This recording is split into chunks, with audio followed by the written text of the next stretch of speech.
Well, what I could tell you about the vector control, I served on the board for a few years, and what I know is something else. But unfortunately, most of the proponents are people who benefit from the pesticide application, so I take exception. Where is the public interest in this?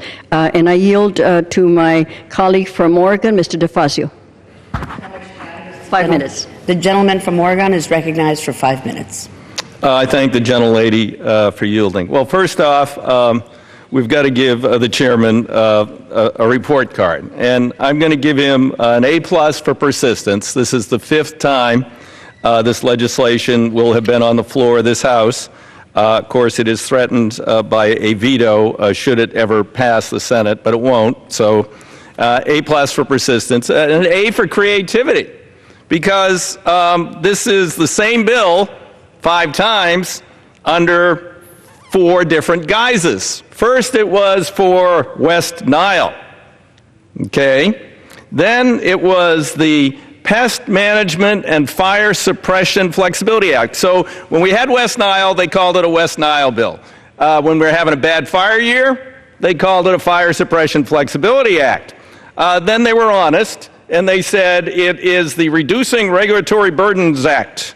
The piece of paper or the report you have to file after you apply the pesticides. So at least that was, from their side, honest. But then now it is the Zika Vector Control Act, renamed 2 weeks ago. Zika is a serious problem. And, of course, on their side, they're refusing to put forward an adequate budget to partner with communities who want to do mosquito reduction and control efforts, but that's a story for another day, and it's a different committee. But that would be a real thing we could do. Here's a couple of points.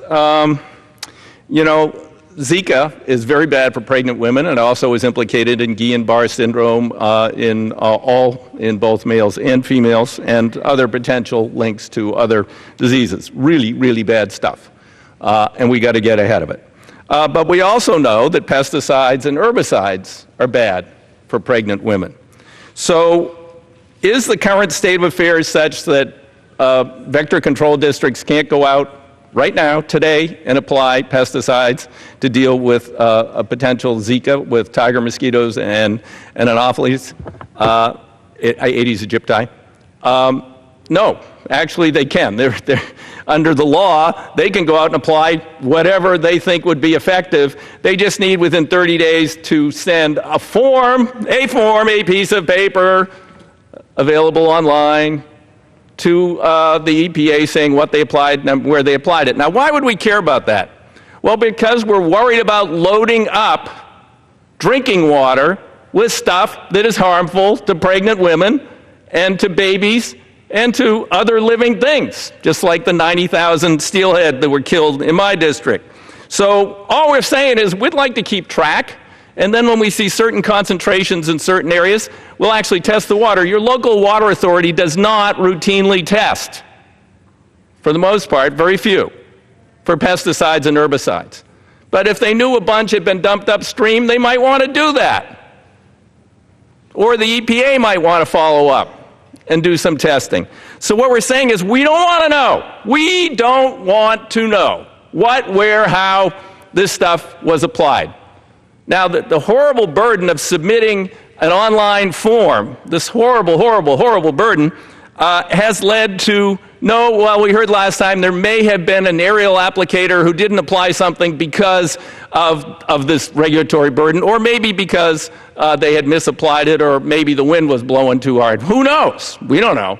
That was one anecdotal report. But from the 50 states assembled and the EPA, there are no documented instances of delays or prevention of necessary application of pesticides or herbicides because of the reporting requirement to EPA, so we'll know what, where, when, and how this stuff was applied. So the gentleman gets an A+ for persistence, an A for creativity, but unfortunately a D for dangerous in terms of what this legislation would lead to. Statement of administrative policy, I'll put the whole thing in the record. but the administration does not agree with that truncated quote about talking about how important this is, or something from someone at EPA. Weaken environmental protections under the Clean Water Act by exempting pesticide spraying from currently required pesticide general permit, creating a new statutory exemption to the permit unnecessary, because the permit itself was explicitly crafted to allow immediate responses to declared pest emergencies, thereby allowing vector control methods to be applied to the possible influx of disease-carrying mosquitoes. So the current state, there's nothing going on here except this sort of myth that this is a huge impediment. One additional minute. The gentleman is recognized for 1 minute. To agricultural practices in this country, and this is being pushed by the Farm Bureau. There's joint jurisdiction between the Transportation Committee and the Agriculture Committee. The Transportation Committee, despite this bill being on the floor 5 times, has held zero hearings on this issue. We wouldn't want to hear from experts. There was a joint hearing with the Agriculture Committee.